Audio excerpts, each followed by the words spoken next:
على مسار مدحوينها عصوب ee Soomaaliya Maxamed Cabdullaahi Farmaajo waxa ka soo qayb gala wakiilo ka socda 120 wadan waxaana goobjoog ka ahaa madaxweynayaal ay ka mid yihiin madaxweynaha wadanka Kenya Uhuru Kenyatta madaxweynaha Djibouti Ismaaciil Umar Geele wakiilo iyo diblomaasiyiin kale lagu casuumay ugu horeyntii munaasabada cala masaarka waxa ka hadla wakiilka qaramada midoobay oo qaabilsan arrimaha Soomaaliya Ambassador Michael Keating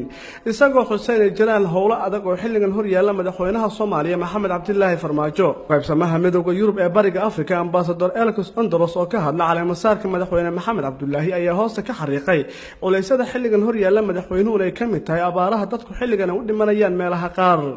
رئيس وزراء ودنك إثيوبيا حال مريم الدسالين أي هوسة كحريقين ضد الصوماليين ويسميه جوان تاريخي أحسن صعود دونتو إسكاشي لبد الدولة دوت يوسين الصومالية.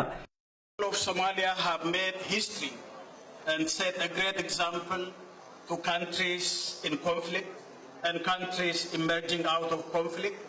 At this occasion, I would like to assure you that the people and government of Ethiopia and myself will continue their efforts to stand by your side in your journey towards ensuring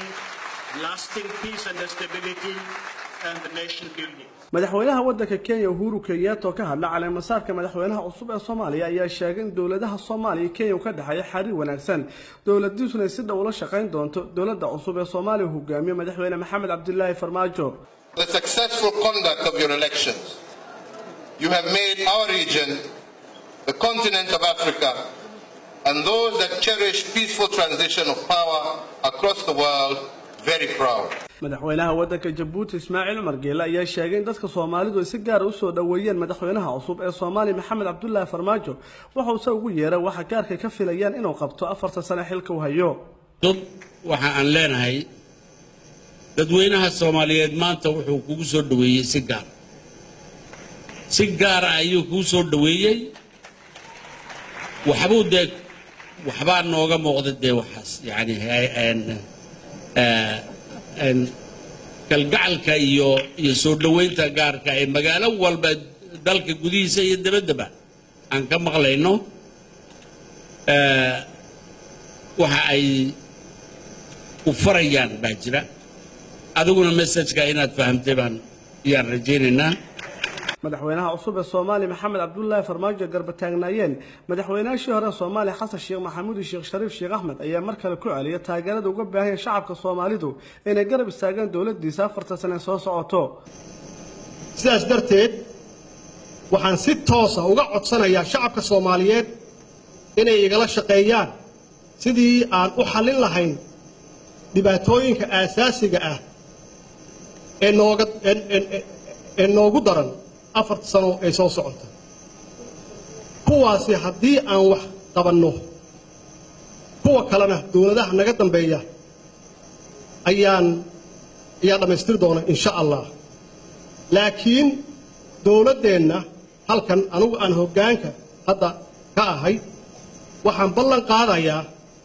sharafkii iyo ciisadii iyo karaamadii Soomaaliya inaan soo celiyo cusub ee Soomaaliya ka hadlay cala masaarkiisa maanta wuxuu ugu yeeray kooxda al-shabaab inay hubka dhigaan kuna soo biiraan dawladda Soomaaliya waxaan idin sheegaynaa khaasatan dhalinyarada Soomaaliyeed oo la khalday waxaan u sheegaynaa in maanta laga bilaabo aysan isku qarxin dadkooda Soomaaliyeed oo walaalaha ah in aysan dhibaateen ama aysan burburin hantida dalkooda u leeyahay waxaan uga digaynaa in aysan dalkan horumarkiisa hor istaagi karinna waxaan diyaar idin la nahay inaan dhalinyaradaas la khalday aan gacmo furan ku soo dhaweyno oo aan siino waxay u baahan yihiin ay ku shaqaystaan iyo nolol wuxuu soo gudbiyay kuwada ka madax adeeg inay wajahi doonaan cawaaqib xumo kala timaada shacabka Soomaaliyeed oo gaaray 12 milyan gacmaha la isku tagi doono. عبد القادر اوكي VOA مقدشو.